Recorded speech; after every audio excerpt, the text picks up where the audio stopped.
여호와께서 주위의 모든 원수를 무찌르사 왕으로 궁에 평안히 살게 하신 때 왕이 선지자 나단에게 이르되 볼지어다 나는 백향문 궁에 살거늘 하나님의 괴는 휘장 가운데 있도다. 나단이 왕께 아뢰되 여호와께서 왕과 함께 계시니 마음에 있는 모든 것을 행하소서 하니라. 그 밤에 여호와의 말씀이 나단에게 임하여 이르시되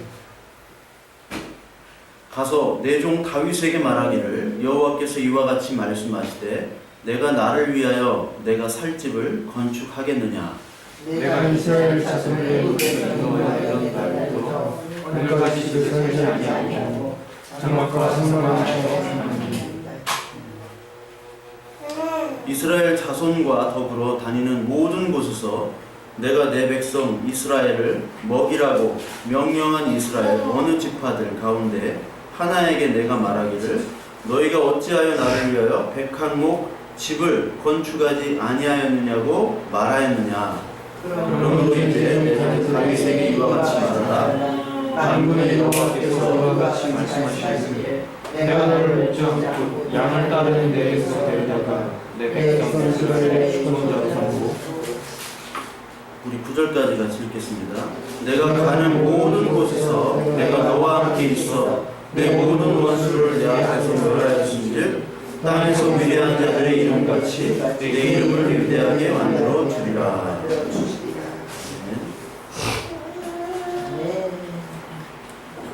우리 오늘 이 사무엘하 7장은 7장 16절이 가장 사실은 중요합니다. 7장 16절. 우리 사무엘하 7장 16절을 한번 볼까요? 사무엘하 7장 16절.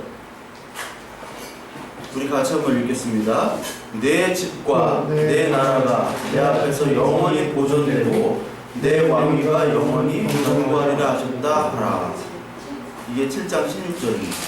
그래서 성경에서는 언약이란 말이 굉장히 많이 나옵니다. 언약은 그게 하나님이 주신 일반적인 약속이죠. 그러니까 우리와 하나님과 그 약속을 한 게 아니라 하나님이 일방적으로 하신 것이 언약이에요. 그래서 창세기에 보면은 창조 언약이라는 게 있습니다. 창조 언약, 창조 언약. 그리고 노아에게 언약을 주셨죠. 그리고 아브라함에게 언약을 또 주셨어요. 아브라함. 그 다음에 출애굽 이후에 시내산에서 또 언약을 주셨습니다. 그리고 오늘 다윗에게 오늘 7장 16절 사무엘하 7장 16절에 다윗에게 또 약속을 해주세요. 근데 이게 점진적으로 계속 창조도 아브라함 시내산 다윗 여기서 다 언약을 주시는데 이것이 다 하나님의 은혜로 내가 너희를 구원하겠다라는 그런 약속들을 계속 주시는 거예요. 그러면서 결국은 맨 마지막에는 누가 나오게 되느냐? 바로 예수 그리스도가 나오게 된다는 것을 오늘 사무엘하 7장 16절 이후에 계속해서 나옵니다.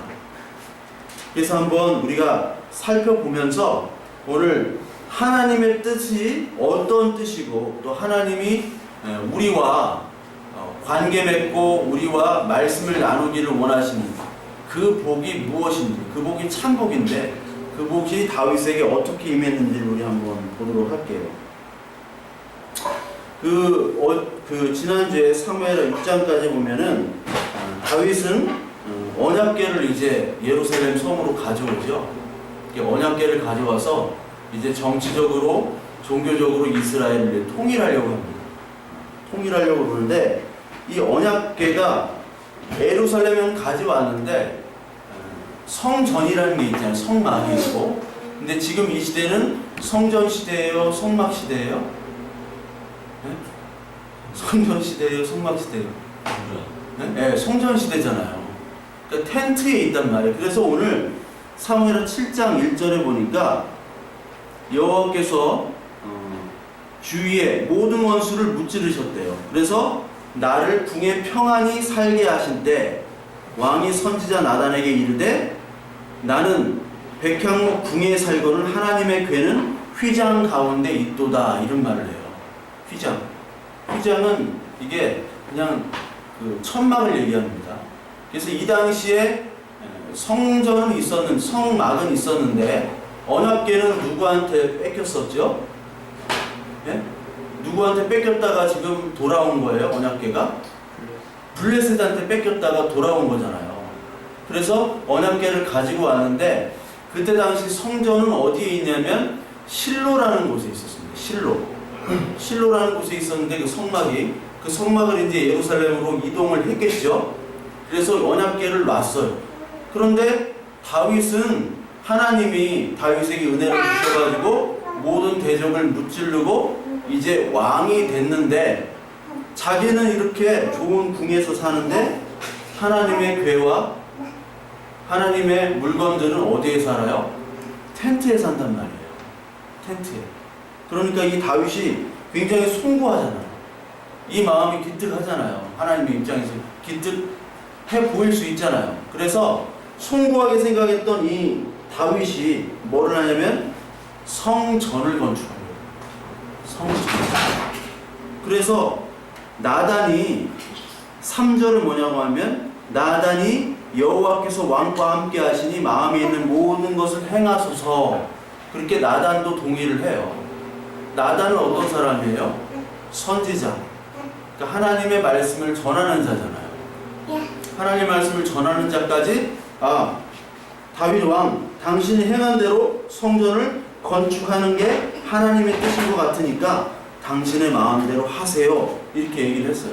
그런데 4절에 그날 밤에 하나님께서 나단에게 임하여 이르시죠. 뭐라고 얘기합니까? 우리 읽었으니까 뭐라고 얘기하죠? 크게 두 가지를 얘기하시는데, 크게 두 가지를 얘기하세요. 뭐를 얘기하시죠? 자, 5절에 보면 내가 나를 위하여 내가 살 집을 건축하겠느냐, 이렇게 얘기하시죠. 하나님께서는 네가 나를 위한 집을 짓겠다고 라고 얘기를 하시는 거예요.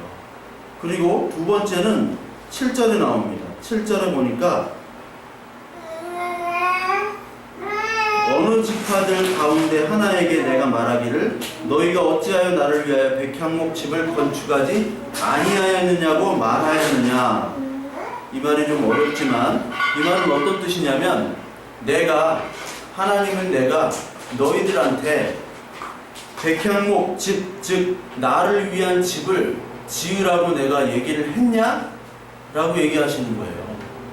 나는 한 적이 없는데, 그리고 나는 니들이 내가 살 집을 짓겠다고 그러면서 내가 그런 말을 한 적이 없는데 너희들은 지금 짓겠다고 하는구나 라고 말씀하시는 거예요. 그러니까 하나님은 우리의 뜻과 우리의 소망과 좀 다르시잖아요. 아니, 어떨 땐 많이 달라요. 그러니까 우리를 위해서가 아니라 다윗은 하나님을 위해서 집을 짓겠다고 했잖아요. 얼마나 기특해요. 근데 하나님은 야, 네가 나를 위해서 집을 져? 그러니까 쉽게 말하자면 하나님은 어떤 분이세요? 영이시잖아요. 하나님은 한 곳에 머무르시는 분이 아니잖아요. 그런데 그 집에다 나를 가다 놓겠다는 거예요. 가다 놓겠다. 그리고 그 집이, 하나님의 집은 온 우주 만물인데 그 큰 온 우주 만물, 하나님과 함께 하시는 곳이 바로 집인데 그 온 우주 만물보다 그 성전이라는 곳을 더 크고 가치 있다고 생각해서 거기다 하나님을 가두겠다는 거예요. 그러니까 우리는 어떻게 보면 이 하나님을 섬긴다는 것을 가장 쉬운 방법을 택하는지도 몰라요. 그래서 하나님을 여기 예배당에 딱 있다 라고 생각하고 이 예배당에서 하는 모든 일들을 열심히 하면 하나님이 기뻐하시지 라고 딱 규율로 딱 만들어 놓습니다. 그러면은 사실 쉬워요. 여러분, 가장 쉬운 직업이 어떻게 보면 자격증을 따는 겁니다. 자격증만 따서 합격을 하면 그 직업을 가질 수가 있어요. 그런데 진짜 어려운 거는 자격증이 없는 직업. 자격이 없는 그런 직업 있잖아요. 대통령. 자격증을 따면은 대통령이 될 수 있는데 딸 수 있는 게 아니에요. 그런 직업들이 많이 있잖아요. 어떤 시험에 그 시험만 봐서 통과하면 되는 직업이 아니라 그거 자체가 없는 직업이 있어요. 오히려 그것만 열심히 하면 되는데 그 자격증이 아닌 자격에 의해서 주어지는 것이 아니라 대통령과 같은 그런 류의 직업들이 오히려 더 갖기가 힘든 겁니다. 마찬가지로 우리가 신앙생활이라는 것을 하는 것, 또 하나님을 섬긴다는 것이 여기서 요것만 하면 된다.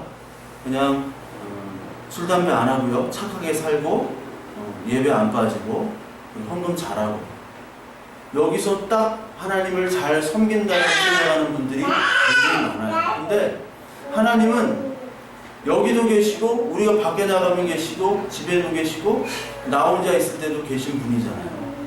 영이신 분. 그러니까 그것만 딱 하면은 편해요. 교회에서 요거 딱 지키면 당신은 하나님의 자녀라면 그것만 지키면 편한데 그게 아니라 이 하나님을 섬긴다는 것이 너무나 광범위하고 의미가 너무 크잖아요. 그렇기 때문에 어떻게 보면은 굉장히 어렵기 때문에 이거를 축소해서 거기다가 딱 틀에다가 맞추는 신앙생활을 편의로 우리가 할 수 있다는 거예요. 편의로. 그래서 오늘 이 다윗이 성전을 건축하는 것이 기특할 수 있습니다. 그런데 하나님은 성전을 필요 없다고 얘기하시죠. 왜? 나는 어디서나 너와 함께하는 하나님이기 때문에. 근데 성경을 보시면요, 성전을 또 건축하라고 하는 말씀이 있어요. 학개서 1장 4절에 보면 그 성전이 황폐하였는데 너희가 좋은 집에 사는 게 맞느냐 이렇게 얘기하세요. 그러면서 너희 행위를 살피고 성전을 건축하라 라고 얘기를 하세요. 학개서에 보면 그 학개서는 그 시대적 배경이 바벨론이 성전을 다 무너뜨리고 성전이 없는 시대였죠. 그래서 제사를 드릴 수도 없고 레위인도 다 흩어지고 그리고 레위인들의 주는 11조도 안 주니까 레위인이 흩어졌어요. 그리고 성전도 없고 그때 하나님께서 성전을 건축하라라고 얘기를 하세요. 근데 이게 성전이란 말이 건축하라는 그 말 딱 한글 성경 하나 딱 듣고 우리가 그걸 가지고 우리 예배당을 많이 사실 건축을 했거든요. 근데 여기서 말하는 성전을 건축하라는 것은 지금 하나님의 예배할 장소가 사라졌기 때문에 그 예배할 장소를 건축하라는 거예요. 그건 합당한 겁니다. 예배하는 장소. 즉 성전은 그때 당시에는 성전은 거기서만 예배를 드릴 수가 있었어요. 그렇죠. 그리고 성전이라는 것은 뭐를 나타내요? 예수 그리스도잖아요. 그러니까 예수 그리스도가 온 후에는 성전이 필요가 없죠. 그러니까 지금에는 성전이 건축되고 하는 게 아니라 너희가 성전이고 그리스도가 성전이잖아요. 그래서 고린도후서 3장 9절을 한번 볼까요? 고린도후서 3장 9절. 예수님께서 오신 다음에 저 성전을 내가 무너뜨리라 라고 얘기를 하셨잖아요. 그러니까 성전 껍데기는 무너뜨리고 나의 실체를 왔으니까 성전 껍데기는 무너지는 거잖아요. 그러니까 아파트를 다 지은 후에는 모델하우스를 없애는 것처럼 고린도전서 3장 9절을 한번 보겠습니다. 3장 9절에 보면 우리는 하나님의 동역자들이요 너희는 하나님의 밭이요 하나님의 집이니라 이렇게 나오죠. 이게 바로 성전이에요. 하나님의 집. 네, 집. 그리고 우리가 성전이라고 그랬죠. 우리가 성전.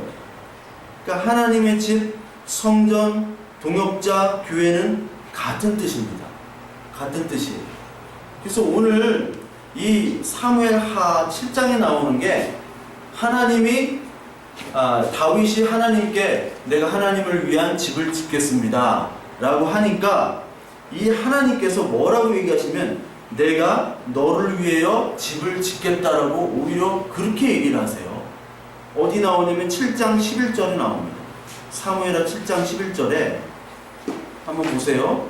전에 내가 사사에게 명령하여 내 백성을 이스라엘을 다스리던 때같이 아니하고 너를 모든 원수에게서 벗어나 편히 쉬게 하리라. 여호와가 또 내게 이르노니 여호와가 너를 위하여 집을 짓고 이렇게 나오죠. 하나님 내가 하나님을 위해서 집을 짓겠습니다 하니까 하나님께서 아니야 내가 너를 위해서 집을 져 줄게 라고 오늘 얘기하시는 거예요. 예? 그러니까 우리가 하나님을 위해서 집을 짓고 거기다가 하나님 사세요 하는데 하나님은 집이 필요하신 분이 아니시잖아요. 시공을 초월하신 분이시잖아요. 그러니까 하나님을 가둬두는 거란 말이에요. 집을 짓는 것은.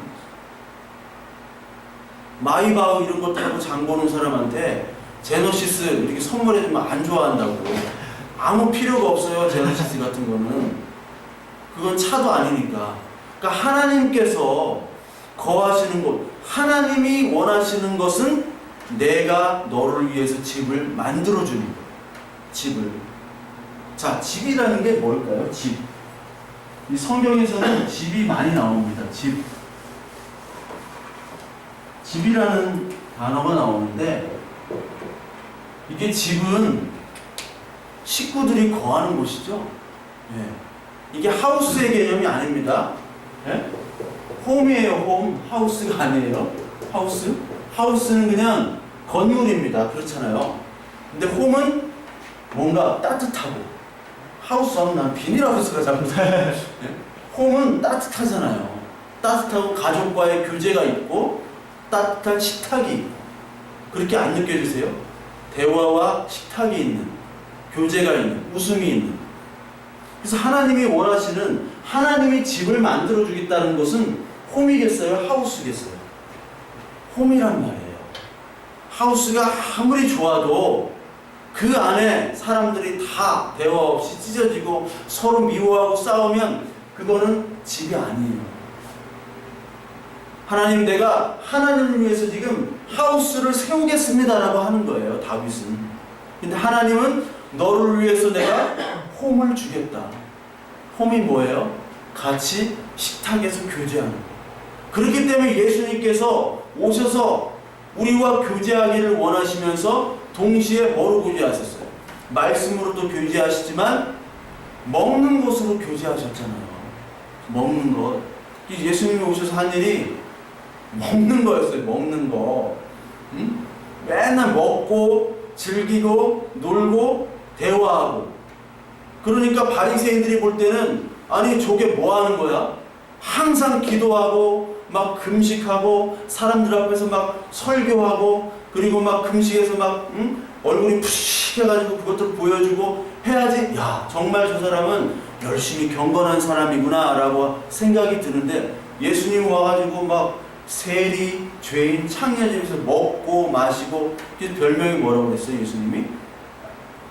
먹기를 탐하고 마시기를 즐겨하는 자 그랬잖아요.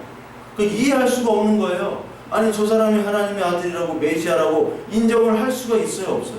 사람의 눈으로는 인정을 할 수가 없습니다. 그러니까 복음이라는 것, 믿음이라는 것은 사람의 눈을 벗어나야 돼요. 사람의 눈으로만 율법과 도덕의 잣대로만 보면은 안 되는 거예요. 그건 도덕책이에요. 도덕책. 그거는 다른 종교에서 다 할 수 있는 거예요. 그러니까 스님들이나 막 신부님들이 더 어떻게 보면 거룩해 보이잖아요. 그럼 그쪽을 가야 돼. 아주 인품이 좋고 뛰어나고 막 응? 오른밤 치면 왜 반대를 돌아낼 수 있는 그런 사람. 저는 그런 사람이 아니잖아요. 어제도 나 욕 나갈 뻔했어요. 욕 주먹 나갈 뻔했어요. 여기서 어떤 애가 맨날 와가지고 침 뱉고 담배 꽁초 버리고 나한테 두 번째 걸렸어. 근데 주먹 날라갈 뻔했다니까. 야, 이 새끼야, 이거 똑바로 안 치워? 그러니까 내가 목사라고 그랬거든. 아니, 뭐 저런 놈 목사가 욕하는 목사가. 목사니까 이 정도야. 막 나 아니면 응? 주먹 나가서 벌써. 근데 신부님이나 막 고승들은 안 그렇잖아. 아, 형제님, 형제님 이러셨군요. 아, 괴로우셨군요. 괴로운 일 있으셨군요. 그게 아니라 하나님이 원하시는 우리의 사람은 그런 도덕적, 율법적인 것을 뛰어넘는 거예요. 도덕적, 율법적이 안에 있는 것 동시에 율법과 복음은 하나잖아요. 우리가 복음 받았다고 율법 그냥 버리는 게 아니거든요. 율법은 복음 안에 감싸는 겁니다. 그렇잖아요. 복음으로 하나님 안으로 감싸지 않으면 우리는 율법에 의해서 죽을 수밖에 없는 거예요. 네. 둘이 아니에요. 둘로 나누면 하나예요. 그래서 우리 이 하나님께서 원하시는 건 이 집인데 집은 같이 거하면서 나누는 거예요. 그래서 이 집이라는 것은 어디부터 시작되냐면 에덴 동산부터 시작돼요. 에덴이 집입니다. 에덴이. 그리고 집은 성전이에요. 성전은 하나님이 통치하는 하나님의 나라가 성전입니다. 보세요. 에덴 동산에서 처음에 어떻게 했나요? 하나님과 교제가 있었죠. 하나님 명령한 대로 그대로 순종했죠. 그리고 그 동물의 이름들, 식물의 이름들을 다 졌죠. 그것들을 다 짓고 하나님 명령대로 했어요. 그때가 에덴 동산이에요. 그때가 집이에요. 하나님과 교제가 있는 거예요. 그러나 그 집이 죄로 인하여 깨졌잖아요. 그래서 이 집이 어디까지 연결되면 결국은 예수 그리스도. 그래서 이 건물 성전들은 예수 그리스도로 옴으로 말미암아 다 이제 해체가 되죠. 그리고 이제 다시 오실 새 예루살렘과 새 땅, 하나님의 나라를 우리는 기다리고 있는 거잖아요. 그런데 그 하나님의 나라가 우리에게 이미 임했다고 얘기하세요? 아니면 어떻게 얘기하세요? 이미 임했다라고 얘기하시는 거죠. 그러니까 우리는 진짜 뭐로 살아야 되냐면 전에도 얘기했지만 기쁨으로 살아야 된다는 거예요. 하나님의 기쁨으로. 하나님과 함께하는 기쁨. 그 기쁨이 최고인 거예요. 그러면서 동시에 이 세상은 뭐를 봐야 돼요? 죄악으로 없어질 비관적으로 봐야 돼요. 세상은. 그러나 하나님이 우리를 통치하시니까 동시에 기쁨과 감사로 넘쳐나는 이 역설적인 모습이 바로 우리 그리스도인의 모습이라고 말씀을 드렸잖아요. 그것이 바로 이 집이에요. 집. 그래서 오늘 이 집을 하나님께서 지어 주시겠다는 거예요. 즉 다윗이 네가 하는 정성과 네가 하는 노력은 내가 받아들이겠다, 받아들이지 않겠다, 받지 않겠다는 거예요. 다윗의 노력과 정성. 다윗의 노력과 정성이 거부된 겁니다. 여러분 정말 인간이 가장 참기 힘든 것 중에 하나가 내가 열심히 노력하고 내가 열심히 그것도 나를 위해서가 아니라 남을 위해서 그리고 하나님을 위해서 내가 이렇게 열심히 하고 이런 걸 했습니다라는 결과물들이 받아들이지 않을 때 분노를 해요. 자기의 노력과 자기의 열심 정성이 물거품이 될 때 분노와 좌절하게 돼요. 여러분 가인과 아벨 아시죠? 가인이 왜 아벨을 죽였어요? 가인의 재산을 받았잖아요. 자기 재산을 안 받았어요. 자기 이렇게 노력해가지고 열심히 드렸는데 내 건 안 받고 동생 것만 받았어요. 누구한테 화가 난 거야? 하나님한테 화가 났는데 하나님은 영이시니까 어떻게 못하잖아요. 그러니까 옆에 있는 동생을 죽여버린 거예요. 왜 예수님을 이 바리새인들은 죽였죠? 바리새인들의 그렇게 노력한 그것들을 예수님은 사탄의 일, 거짓의 일, 회칠한 무덤, 독사의 새끼라고 말했기 때문에 바리새인들은 그냥 우리들의 신앙생활하는 정도가 아니에요. 그 사람은 모든 것을 바치고 목숨을 바쳤습니다. 할례와 안식일을 지키지 않는 것을 명령했던 그 안티오쿠스 4세 헬라 시대 때 그때 바리새인들은 다 순교를 했어요. 목을 바쳤어요. 그럴 사람이 어디 있어요? 그게 그냥 자기 연기로 됩니까? 아니에요. 순수하게 그 사람들 하나님을 섬긴다고 한 사람들. 지금은 하늘이 주쪽나도 그만큼 하나님을 섬길 수 있는 사람이 아무도 없어요. 금식하고 기도하고 전재산을 다 헌납하고 하나님께 목숨을 바쳤던 사람들에게 예수님이 너 거짓이야? 이렇게 얘기하니까 참을 수가 없는 거예요. 생각해 보세요. 내가 이렇게 정성스레서 노력을 했는데 여자친구한테 막 명품 백 주고 꽃다발 주고 뭐 날마다 용돈 주고 했는데 여자친구가 내 거를 거절하고 다른 사람 사귀어요. 용서가 돼요? 안 돼요. 그것처럼 똑같은 거예요. 용서가 안 되는 거예요.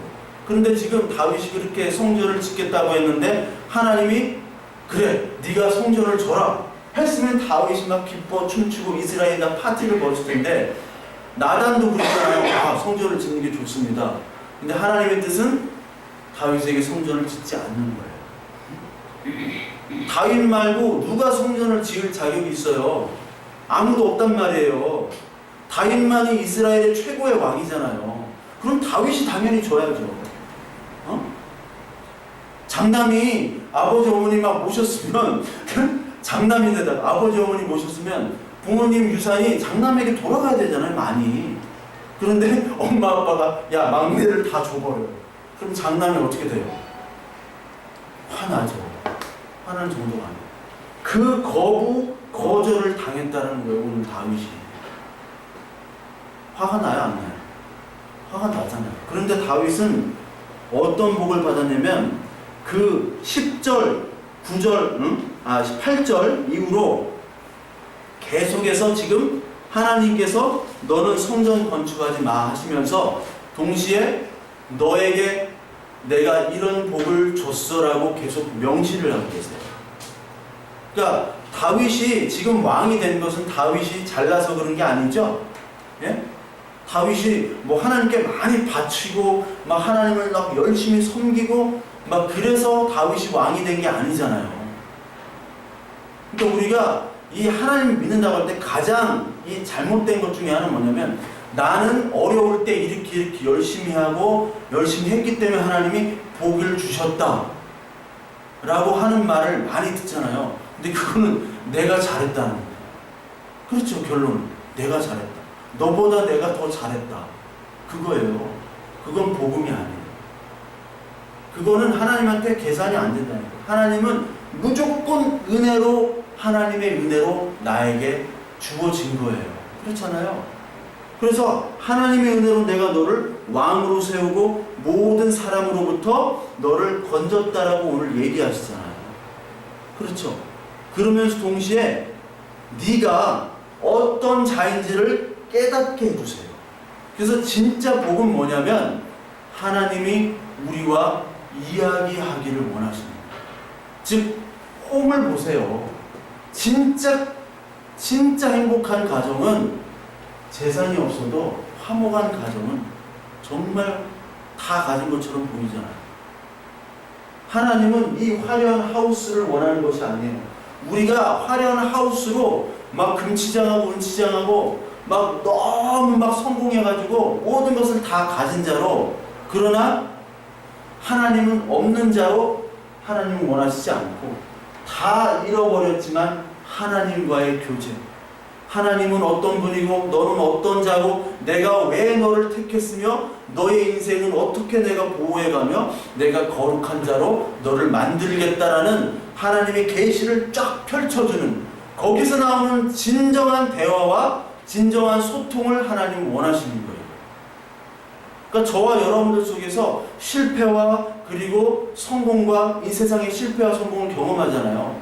그 속에서 하나님이 들려주시는 그 말씀을 깨닫고 교제하기를 원하시는 거예요. 그래서 여러분들에게 실패도 주시고 저와 여러분들에게 성공도 주시는 거예요.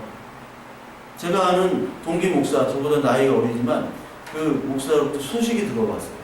어떤 소식이냐면 그 친구가 아주 큰 일산에 큰 대형 교회 담임으로 거의 확정이 됐다. 확정된 건 아니고, 근데 그 친구가 백도 없어, 줄도 아무것도 없어. 그냥 하나님 백밖에 없어. 근데 그 친구가 아니 어떻게 그렇게 큰 교회에서 나이도 마음도 안 됐어요. 어떻게 이렇게 됐지? 신기하면서도 야, 참 축하한다. 그런데 아직 오늘 결정이 난대, 오늘 투표로. 근데 내가 한 얘기가 뭐냐면, 거기에 되는 거는 큰 영광이잖아요. 대형교회에. 어떻게 그게 돼요? 수백 명이 막 경쟁을 하는 건데. 응? 이게 담임 목회자 된다는 게 너무 쉬운 게 아니에요. 네. 굉장히 어려워요. 50명 정도만 돼도 막 무지하게 와요. 그 목회자를 뽑는다고 하면. 근데 그것에 되는 것은 굉장히 큰 축복이고 영광이고 그렇지만 돼도 복이고 안 돼도 복인 거예요. 그렇죠? 되면 되는 대로 하나님께서 말씀하실 것이고 안 되면 안 되는 대로 하나님이 또 말씀하실 거예요. 그래서 되고 안 되고가 중요한 것이 아니라 하나님이 어떤 말씀을 하시는가, 그게 큰 축복이란 말이에요. 나는 어떤 존재이고 나는 왜 살고 나의 인생은 어디로 가는지를 모른 채로 대통령도 하고 회장도 하고 사장도 하고 뭐 높은 자리도 하고 하는 사람이 얼마나 많습니까? 근데 우리는, 성도는 하나님이 어떠한 자야, 네가 어떠한 자야, 나는 누구야, 이 말씀으로 계시하시고 그것과 소통하시잖아요. 오늘 우리가 죄를 짓든지 우리가 은혜로 선한 행위를 하든지 어떠한 상황에도 가난하든지 부하든지 그 소통하기를 원하시는 그 소통의 복을 주셨다요. 서요. 그래서 여기 여러분 보시면 여기 12절 13절 한번 봅시다. 사무엘하 12절 13절 7장에 굉장히 중요합니다. 여기서 예수 그리스도가 나와요. 12, 13, 14절 한번 보겠습니다. 내 수완이 차서 내 조상들과 함께 누울 때 내가 내 몸에서 날 내 씨를 내 뒤에 세워 그의 나라를 견고하게 하리라. 네가 이제 목숨이 다해서 죽을 때 네 몸에서 내 씨 뒤에 하나님의 나라, 내 집을 세우겠다는 말씀이죠. 이게 무슨 말씀이에요? 네 씨로 나오는 네 씨 뒤에 세워지는 사람이 누구예요? 뻔하잖아요. 예수 그리스도잖아요. 그렇죠? 뻔하잖아요. 예수 그리스도잖아요.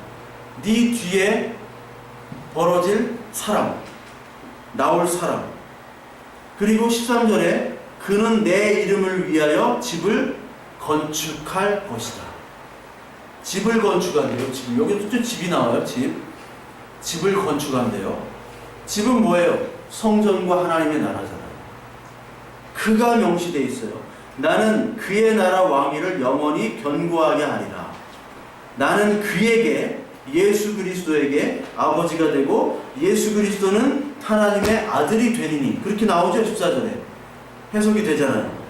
그가, 예수 그리스도가 만일 죄를 범하면 내가 사람의 매와 인생의 채찍으로 징계하려니와 내가 내 앞에서 물러나게 한 사울에게서 내 은총을 빼앗은 것처럼 그에게서 빼앗지는 아니하리라. 이 말이 예수님은 죄를 짓는다는 게 아니라 죄를 짓지 않는다는 거예요. 그리고 그 은혜를 빼앗지 않겠다라는 거죠. 예수 그리스도의 은혜. 즉 예수 그리스도라는 그 육체. 그래서 예수 그리스도를 누구의 후손이라고 얘기합니까? 막 다윗의 후손이요, 예수 그리스도 막 호산나 호산나 하고 하잖아요. 다윗의 후손이요. 다윗의 후손 그 육체로 예수님이 오셨다는 거예요. 그래서 누구의 나라? 하나님의 나라, 하나님의 집을 짓겠다는 거죠. 즉 교회를 탄생하게 하시고 교회 대신 예수 그리스도를 통해서 교회를 만드시겠다는 거예요. 이게. 그러니까 가장 큰 복은 하나님을 위해서 내가 만든 내 정성으로 바쳐진 그 성전이 하나님께 드려지는 것이 복이 아니라 바로 하나님께서 다윗 너를 왜 왕을 세우셨으며 왜 너를 택했으며 왜 내가 이스라엘을 너를 통해서 구원받은 자인지 너를 통해서 알려주는 거죠. 죽음 그리고 너의 육체의 씨로 예수 그리스도가 오는 것, 그것을 아무도 모르고 너에게만 알려주는 것, 그것이 바로 복이에요. 그것이 가장 큰 복입니다. 그래서 하나님과 다윗 사이에만 주어지는 그 말씀, 계시가 풀린다는 거잖아요. unrevealed. 그 감춰졌던 거를 풀어주는 하나님의 그 은혜. 남편과 아내 사이에 아무도 알 수가 없습니다. 남편과 아내 사이의 대화밖에 몰라요. 다른 사람이 그 비밀을 알 수 없듯이 하나님과 다윗 사이, 저와 여러분 사이에서 하나님께서 말씀하고 있는다는 겁니다. 하나님이 여러분들과 직통으로 성령께서 말씀하고 있다는 거예요. 내가 너를 위해서, 여러분을 위해서 창조하고 너를 위해 예수 그리스도를 보내고 너를 위해 예수 그리스도를 죽게 하셨다. 왜? 너는 나의 기쁨이요, 너는 나의 창조의 목적이요, 구원의 목적이요. 그 교회가 바로 하나님 나라 그 통치를 받아들이고 그 통치에 따라 살아가는 자녀이기 때문에 하나님이신 그 본체이신 예수 그리스도가 여러분을 위해 죽으셨다는 것, 그것을 여러분이 성령을 통해서 믿게 하신 것이 바로 복이에요. 그것만큼 큰 기적이 어디 있습니까? 그렇기 때문에 그 기적들, 이적들만을 바라는 것은 바로 죄가 될 수밖에 없는 거예요. 우리의 본질, 기적의 본질, 이적의 본질은 바로 예수 그리스도고, 우리가 예수 그리스도를 믿는다는 것 자체가 바로 기적이잖아요. 그것만큼의 큰 기적은 없단 말이에요. 그게 가장 큰 복이에요. 그것을 이 땅에서 우리가 알아간다는 것이 얼마나 기쁜 것이에요. 근데 이 복과 이 계시의 비밀을 우리가 물질적인 욕망 때문에 걷어찬다고요. 하나님을 외치는 사람들이 걷어찬다고요. 그것만큼 비참한 게 없습니다. 하나님을 알지 못하면 차라리 그냥 걷어찰 수 있잖아요. 근데 하나님을 부르짖고 날마다 부르짖으며 기도하는 사람이 그것을 걷어차고 있다는 거예요. 여러분 대부분이 다 젊은 분들이기 때문에, 취업 준비생들이기 때문에 지금 젊은이들의 취업 현장은 매우 어렵습니다. 그 취업 경쟁에서 여러분들이 온전히 하나님의 말씀을 따르고 그리고 하나님 나라를 위해서 교회를 위해서 예배하고 하나님 위해서 예배하고 봉사한다는 것은 사실 그렇게 쉽지 않아요. 지금 이 시대 경쟁 사회, 그리고 경쟁에 내몰리면 그 경쟁에서의 모든 잣대와 그리고 평가는 다 세상적이에요. 그래서 우리는 이 세상의 사상에 우리는 끌려가게 되어 있어요. 왜? 살아남기 위해서, 먹고 살기 위해서. 그러나 그 와중에 여러분 가장 본질적인 하나님의 말씀을, 그 전쟁터, 그 경쟁 사회 와중에서도 여러분이 놓쳐서는 안 되는 것이 바로 그것이 싸움이에요. 그것이 신앙의 전쟁입니다. 영적 전쟁이란 말은 저는 좀 쓰고 싶지 않지요. 신앙의 전쟁입니다. 그 신앙의 전쟁에 가장 필요한 건 하나님의 말씀이 우리 안에 떨어져야 돼요. 내 안에 떨어지고 그 말씀으로 교제하고 예배를 드려야 됩니다. 그렇다면 왜 하나님이 나를 구원하셨는가? 그리고 나는 누구인가? 그리고 이 온 우주는 무엇이고 하나님이 어떤 분이신가를 계시의 말씀을 통해서 하나님이 선물을 주시는 것, 그것만이 우리의 복이고 그것만이 기쁨이 될 때까지 우리의 모든 세상의 육적인 것들이 다 하나 둘씩 한꺼풀 한꺼풀 벗겨져 나가야 돼요. 그 전까지는 우리가 뭐 인격이신 하나님을 만나고 하나님 만나지 못합니다. 만나지 못해요. 잘. 그래서 이 다윗은 오늘 하나님의 뜻이 예수 그리스도로 이어지는, 자신의 육체를 통해서 예수 그리스도로 이어지는, 자신은 이스라엘을 구원했지만 신약의 이스라엘인 교회, 자신은 예루살렘 성을 정복했지만 신약의 새 하늘과 새 땅, 그 새 예루살렘, 이제 완전한 에덴 동산의 그 실체이신 예수 그리스도, 그 하나님의 나라가 나로부터 올 것이라는 것에 오늘 감격하는 거예요. 그것을 하나님께서 다윗에게 알려주시는 큰 복을 주시는 거예요. 그러니까 이 성전 건축의 욕망, 정치적인 욕망, 종교적인 욕망, 이것들이 거절 다 하고 나서 하나님이 이 하나님의 비밀을 얻는 자가 되게 하셨다는 거예요. 이것이 복입니다. 이 땅에서 우리는 거절 많이 당해야 돼요. 그리고 뭐를 얻느냐? 하나님의 비밀을 대신 복으로 얻는 자가 되어버립니다. 그것이 참 복이기 때문에, 그것이 생명이기 때문에. 그래서 다윗이 이제 고백을 합니다. 20절부터 22절. 주 여호와는 주의 종을 아시오니 다윗이 다시 주께 무슨 말씀을 하오리이까? 주의 말씀으로 말미암아 주의 뜻대로 이 모든 큰 일을 행하사 주의 종에게 알게 하셨나이다.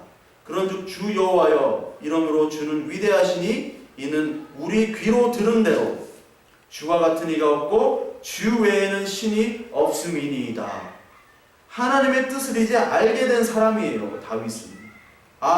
하나님이 이 성전과 언약궤를 좋아하시는 것이 아니라 하나님은 나와 함께 하시고, 그리고 하나님의 뜻이 내 안의 마음에 똑같은 뜻이 되어서 거하기를 원하시고 소통하기를 원하시는구나. 함께 이야기를 나누셔서 하나님의 그 비밀한 계시, 지금 이 땅에서 벌어지는 것뿐만 아니라 앞으로 미래에 벌어질 그 모든 계시를 나에게 주셨구나.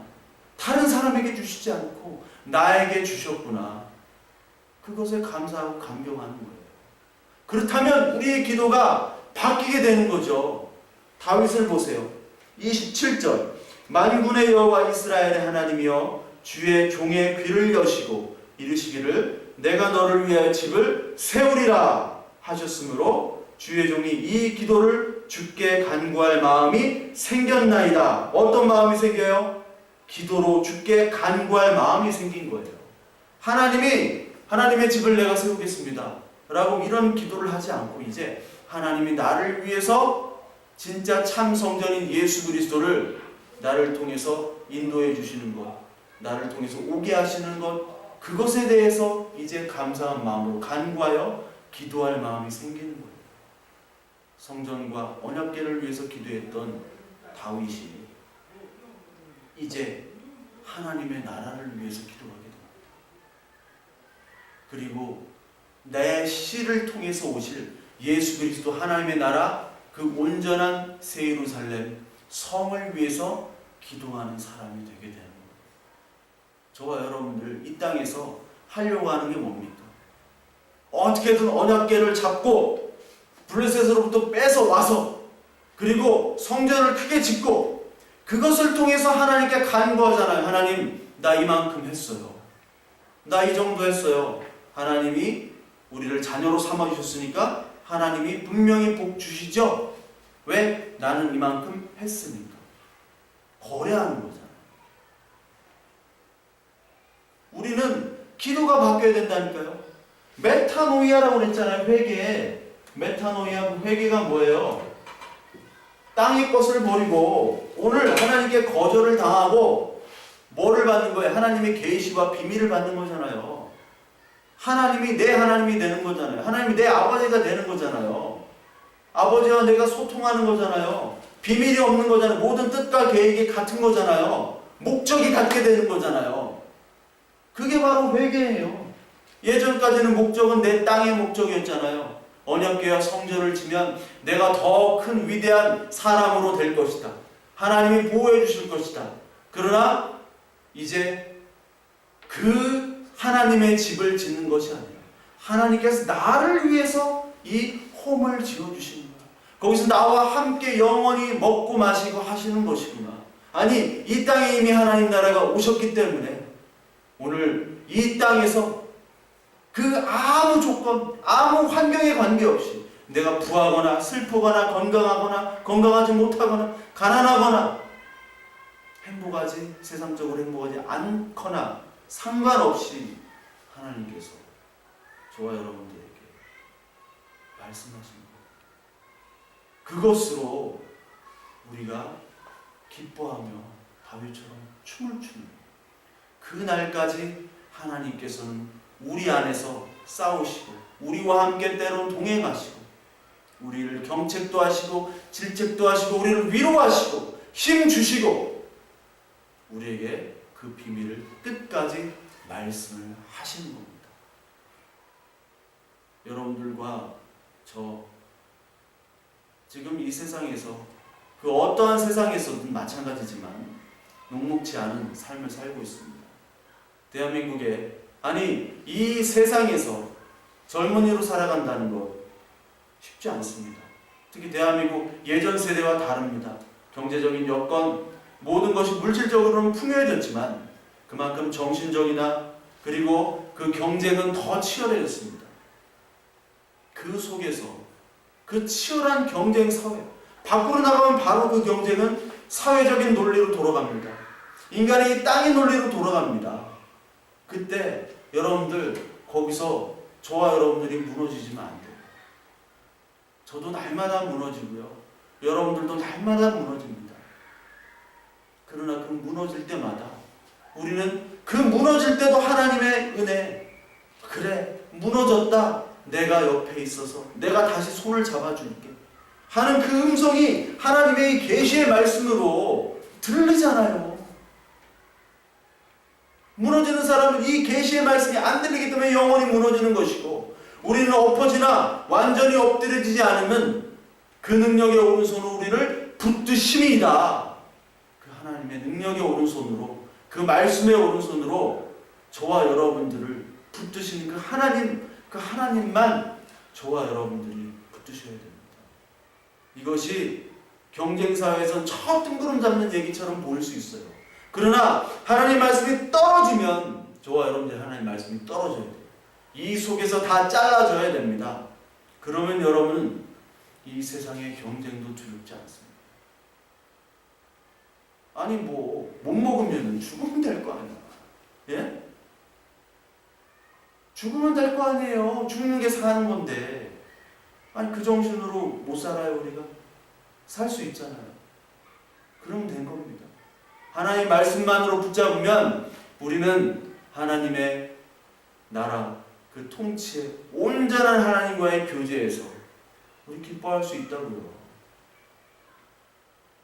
그 기쁨을 붙잡는 저와 여러분들이 되시는 귀한 하나님의 나라 동역자가 되시길 바랍니다.